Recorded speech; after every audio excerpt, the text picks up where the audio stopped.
Bus ಚಲಿಸುತ್ತಿದ್ದಾಗಲೇ ಚಾಲಕನಿಗೆ BP low ಆದ ಪರಿಣಾಮ ನಿಯಂತ್ರಣ ತಪ್ಪಿದ ಬಸ್ಸು ರಸ್ತೆಯ ಡಿವೈಡರ್ ಏರಿ ನಿಂತಿದ್ದು ಅದೃಷ್ಟವಶಾತ್ ಬಸ್ಸಿನಲ್ಲಿದ್ದ ಪ್ರಯಾಣಿಕರು ಪ್ರಾಣಾಪಾಯದಿಂದ ಪಾರಾದ ಘಟನೆ ಮಂಗಳವಾರ ಬೆಳಿಗ್ಗೆ ದೇರಳಕಟ್ಟೆಯ ಎನ್‌ಪೋಯ್ ಆಸ್ಪತ್ರೆಯ ಮುಂಭಾಗ ನಡೆದಿದೆ. ಮುಡಿಪು ಸ್ಟೇಟ್ ಬ್ಯಾಂಕ್ ನಡುವೆ ಸಂಚರಿಸುವ ಗೋಪಾಲಕೃಷ್ಣ ಹೆಸರಿನ ಖಾಸಗಿ ಸರ್ವಿಸ್ ಬಸ್ಸು ಚಾಲಕನ ನಿಯಂತ್ರಣ ತಪ್ಪಿ ರಸ್ತೆ ಮಧ್ಯದ ಡಿವೈಡರ್ ಏರಿದೆ.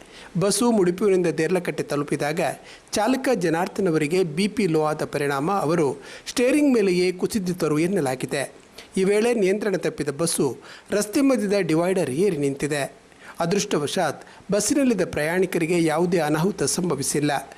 ಎನ್‌ಪೋಯ್ ಆಸ್ಪತ್ರೆಯ ಮುಂಭಾಗ ರಸ್ತೆಯಲ್ಲಿ ವಾಹನ ಚಾಲಕರು ಪಾದಚಾರಿಗಳು ದಿನನಿತ್ಯ ವಿರುದ್ಧ ದಿಕ್ಕಿನಲ್ಲಿ ಚಲಿಸಿ ಯೂಟರ್ನ್ ಹೊಡೆಯುತ್ತಿರುತ್ತಾರೆ. ಆದರೆ ಇಂದು ಘಟನೆ ನಡೆದ ಸಂದರ್ಭದಲ್ಲಿ ಬಸ್ಸಿಗೆ ಯಾವುದೇ ವಾಹನಗಳಾಗಲಿ ಪಾದಚಾರಿಗಳಾಗಲಿ ಅಡ್ಡ ಸಿಗದ ಕಾರಣ ಅನಾಹುತ ತಪ್ಪಿದಂತಾಗಿದೆ.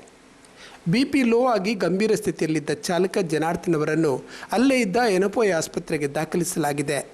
ಚಿಕಿತ್ಸೆಯ ಬಳಿಕ ಅವರು ಚೇತರಿಸಿಕೊಂಡಿದ್ದಾರೆ. ಮಂಗಳೂರು ದಕ್ಷಿಣ ಸಂಚಾರಿ ಠಾಣಾ ಪೊಲೀಸರು ಸ್ಥಳಕ್ಕೆ ತೆರಳಿ ಪರಿಶೀಲನೆ ನಡೆಸಿದ್ದಾರೆ.